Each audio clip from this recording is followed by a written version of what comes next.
Le 20 avril 2026, Donald Trump publie 4 tweets en quelques heures. 4 tweets qui dynamitent des semaines de négociations avec l'Iran. La veille, la marine américaine arraisonne de force un pétrolier iranien dans le détroit d'Ormuz. Et quelques heures plus tard, contre toute attente, Trump annonce un cessez-le-feu. Bienvenue dans la diplomatie la plus chaotique de l'histoire moderne. Une séquence de 48 heures qui a failli déclencher une guerre totale au Moyen-Orient et qui révèle une vérité que personne ne veut regarder en face. Pour comprendre ce qui vient de se passer, il faut remonter le fil. Depuis plusieurs semaines, les États-Unis et l'Iran étaient engagés dans des négociations indirectes avec le Pakistan comme terrain neutre.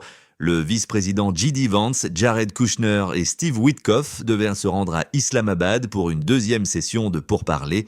Les médias américains, à commencer par Axios et Fox News, annonçaient la signature imminente d'un accord. La chaîne israélienne Cannes publiait même un brouillon du texte qui laissait entrevoir des concessions des deux côtés. Puis tout a basculé. Le dimanche 19 avril, Trump annonce sur Truth Social que la marine américaine a intercepté un pétrolier iranien, le Tosca, battant pavillon iranien alors qu'il tentait de forcer le blocus naval américain à la sortie du détroit d'Ormuz. Selon la version américaine, le navire a été sommé de s'arrêter, a refusé 2 fois avant que les forces américaines n'endommagent sa salle des machines et que les Marines ne prennent le contrôle du bâtiment. Côté iranien, l'agence MER, citant des sources au sein des gardiens de la Révolution, affirme que le corps des gardiens a riposté par des tirs et contraint les Américains à reculer. 2 récits contradictoires, aucune vérification indépendante possible. L'espace entre ces 2 versions, c'est exactement l'espace où une guerre peut naître. Le lendemain, lundi 20 avril, au lieu de calmer le jeu, Trump publie une rafale de tweets. Dans le premier, il affirme qu'Israël ne l'a pas entraîné dans cette confrontation avec l'Iran, mais que les attaques du 7 octobre rendaient l'élimination de la menace iranienne inévitable. Dans le deuxième, il distingue son accord de celui d'Obama et Biden, accusant ses prédécesseurs d'avoir permis à l'Iran de se rapprocher de l'arme nucléaire. Dans le troisième, il affirme que l'Iran n'a plus de marine, plus de défense aérienne, plus d'aviation, qu'il ne reste rien. Dans le quatrième, il annonce que le blocus naval sera maintenu jusqu'à ce que l'Iran se rende et accepte ses conditions. Mohammad Bagher Ghalibaf, président du Parlement iranien, répond immédiatement « Le problème fondamental reste la confiance et quiconque exige la capitulation de l'Iran ne connaît rien au peuple iranien. » Ce qu'on observe ici n'est pas une simple maladresse diplomatique, c'est un schéma récurrent, désormais identifiable. Trump négocie en créant le chaos. Il laisse fuiter des avancées diplomatiques pour tester les réactions, puis il dynamite publiquement le processus pour se repositionner en force. Cette séquence, annonce d'un accord imminent le matin, arraisonnement militaire l'après-midi, tweet incendiaire le soir, n'est pas contradictoire dans sa logique. C'est une stratégie de pression maximale qui utilise l'imprévisibilité comme arme. Le problème, c'est que cette méthode a des limites physiques. Quand vous arraisonnez un pétrolier dans le détroit d'Ormuz, vous créez un incident militaire réel. Les gardiens de la Révolution ne sont pas un compte Twitter. Ils ont des missiles anti-navires, des drones, des moyens asymétriques déployés depuis des années dans le Golfe. La marge entre un incident naval contrôlé et une escalade incontrôlable est microscopique. Et des deux côtés, la version officielle des faits est invérifiable. Trump a menti de manière documentée tout au long de ce conflit. Les médias iraniens exagèrent systématiquement leur succès militaire. Nous naviguons donc dans un brouillard de guerre en temps de paix supposé.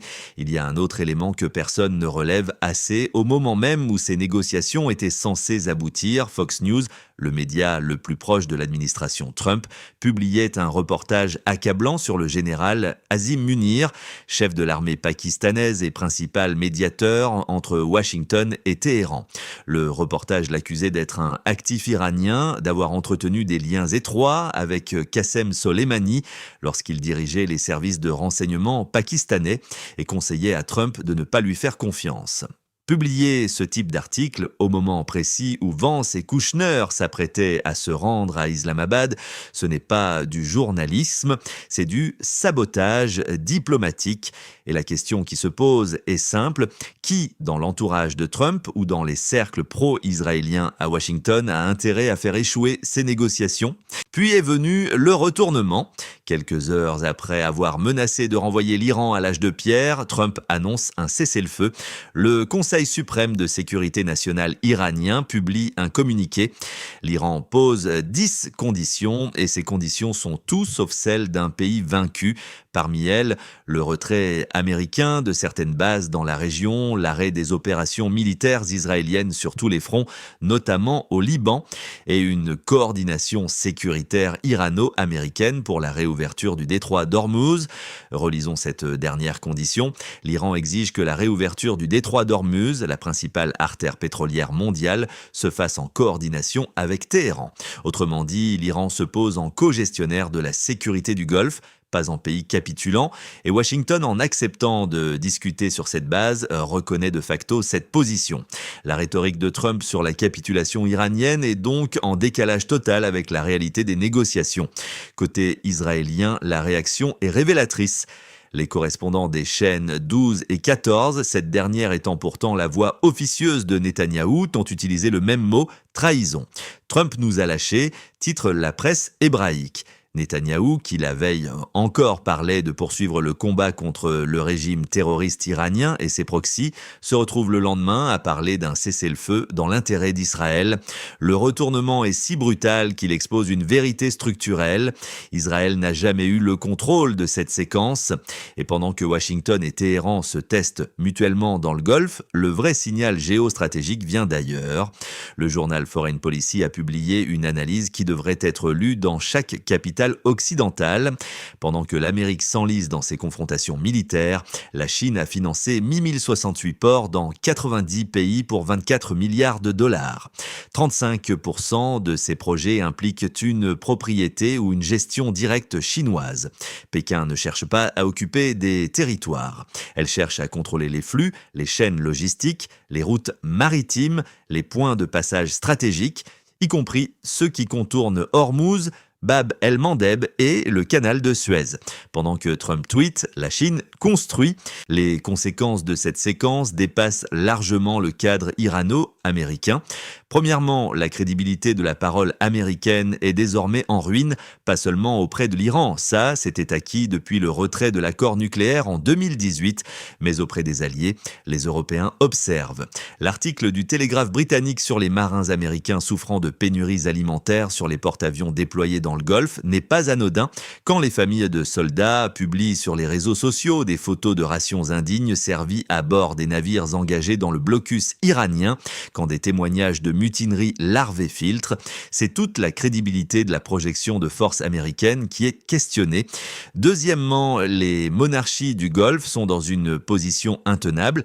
Les Émirats arabes unis, qui avaient célébré les frappes américaines contre l'Iran, se retrouvent à demander en urgence un soutien financier à Washington, menaçant dans le cas contraire de vendre leur pétrole en yuan chinois. L'Arabie saoudite tente de s'attribuer le mérite du cessez-le-feu. L'Égypte de Sisi prétend avoir joué un rôle de médiateur alors qu'elle n'arrive même pas à peser sur le conflit au Soudan. Ce balai d'opportunisme révèle une réalité cruelle. Aucun de ces régimes n'a d'autonomie stratégique. Ils réagissent, ils ne décident de rien. Troisièmement, et c'est peut-être le plus inquiétant, la Turquie.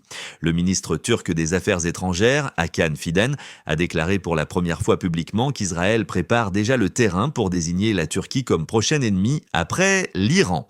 Netanyahou a directement attaqué Erdogan sur Twitter, l'accusant de soutenir le terrorisme iranien et de massacrer les Kurdes. Ce n'est pas de la rhétorique de circonstance, c'est la préparation d'un narratif. Quand Israël commence à construire un ennemi dans l'opinion publique, L'histoire nous enseigne que l'action militaire finit par suivre, et si la Turquie, membre de l'OTAN, devient la prochaine cible, les implications pour l'architecture de sécurité mondiale sont vertigineuses. L'ambassadeur américain aux Nations Unies a déclaré, sans ciller, qu'il n'y avait rien d'anormal à détruire les infrastructures civiles iraniennes, ponts, centrales électriques, réseaux de distribution, en les qualifiant de cibles militaires.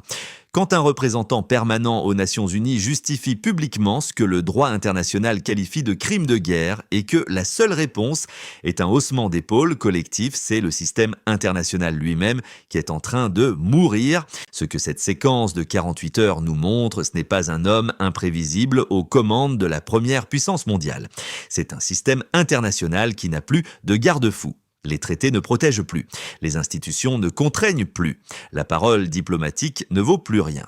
Et dans ce vide, ce ne sont ni les peuples ni le droit qui tranchent, ce sont les rapports de force brutes, tweet après tweet, missile après missile. La seule question qui reste, combien de temps un monde peut-il fonctionner comme ça avant que le chaos ne devienne irréversible? C'est exactement pour décrypter ces moments-là, quand le bruit couvre le signal, quand la propagande remplace l'information, que cette chaîne existe. Voix interdite, c'est l'analyse que vous ne trouverez pas dans les médias alignés. Si ce travail compte pour vous, abonnez-vous et activez la cloche de notification. C'est le seul moyen de garantir que ces vidéos vous parviennent et que cette voix continue de porter.